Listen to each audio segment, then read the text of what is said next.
ଅଣ୍ଡାଟିକୁ ମାଠିଆରେ ଆଣି ରଖିଲା। ସାଙ୍ଗେ ସାଙ୍ଗେ ମାଠିଆଟି ଅଣ୍ଡାରେ ଭର୍ତ୍ତି ହୋଇଗଲା।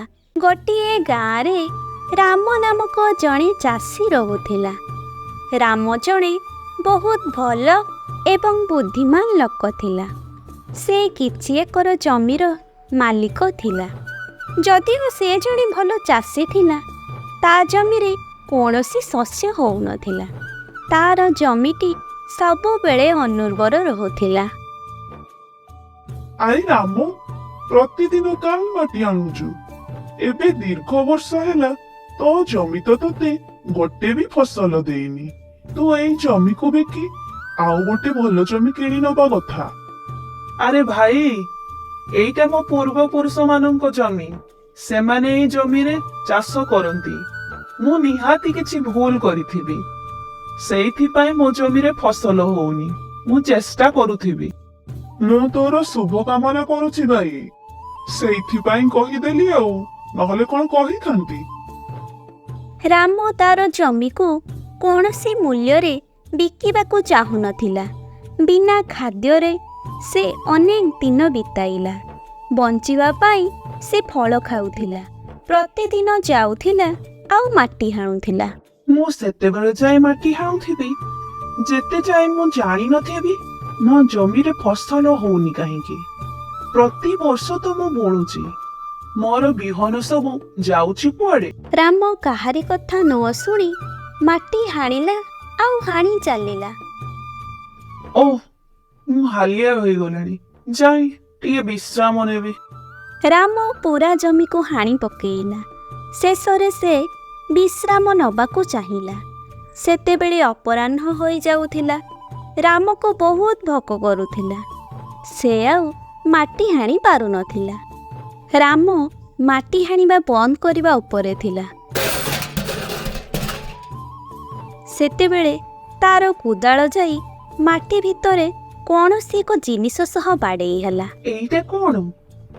ଜଣା ପଡୁଛି ଗୋଟେ ଧାତୁ ହେଇଥିବ। ଓ, କେଡ଼େ ବଡ଼ ମାଠିଆଟେ ହେଇଛି। ଜମିର ଏତେ ଭିତରେ ଗୋଟେ ମାଠିଆ? ଏଇଟା କିଛି କାମକୁ ନୁହେଁ। ଅଯଥାରେ ତାର ବଳ ନଷ୍ଟ କରିଥିବାରୁ ରାମ ବହୁତ ଜୋରରେ ରାଗି ଯାଇଥିଲା।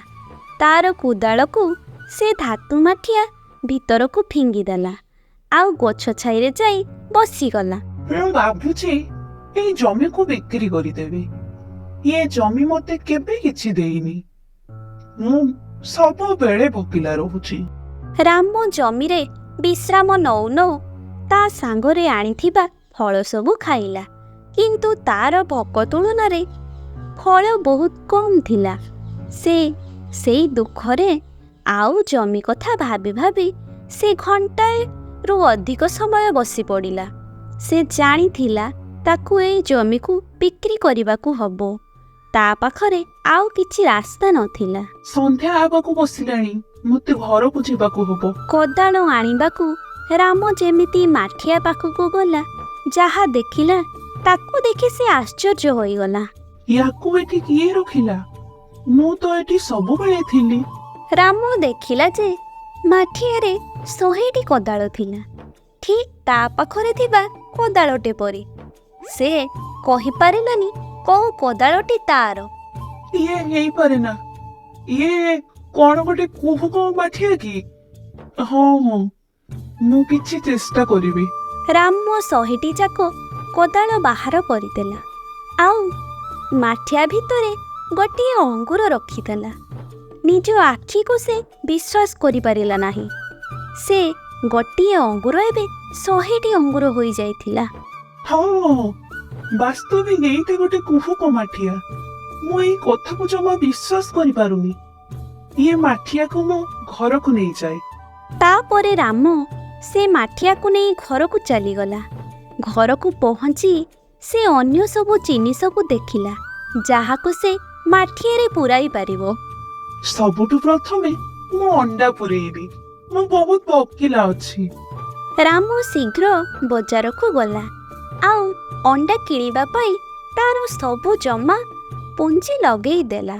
ତାପରେ ସେ ଅଣ୍ଡାଟିକୁ ମାଠିଆରେ ଆଣି ରଖିଲା। ସାଙ୍ଗେ ସାଙ୍ଗେ ମାଠିଆଟି ଅଣ୍ଡାରେ ଭର୍ତ୍ତି ହୋଇଗଲା। ରାମ ବହୁତ ଖୁସି ଥିଲା। ରାମ ଭାବିଲା ଏଇ ମାଠିଆଟି ତାକୁ କେବଳ ଖାଇବା ପାଇଁ ଦେବନି, ବରଂ ତାକୁ ରୋଜଗାର କରିବାରେ ସାହାଯ୍ୟ କରିବ। ତାପରେ ସେ ମାଠିଆ ଭିତରେ ରାମ ଅନେକ ପ୍ରକାର ଜିନିଷ ରଖିଲା, ଆଉ ମାଠିଆ ତାକୁ ସବୁ ପ୍ରକାର ଜିନିଷ ଦେଇ ଚାଲିଲା। ତାପରେ ରାମ ସେସବୁ ଜିନିଷକୁ ନେଇ ବଜାରରେ ବିକ୍ରି କରିଲା ଏବଂ ନିଜର ପେଟ ପୋଷିଲା। ତେଣୁ ପିଲାମାନେ, ଆମେ ଏହି କାହାଣୀରୁ ଏହି ଶିକ୍ଷା ପାଇଲୁ ଯେ ଭଗବାନ ଯାହା କରନ୍ତି ପ୍ରାଣୀର ମଙ୍ଗଳ ପାଇଁ ହିଁ କରନ୍ତି।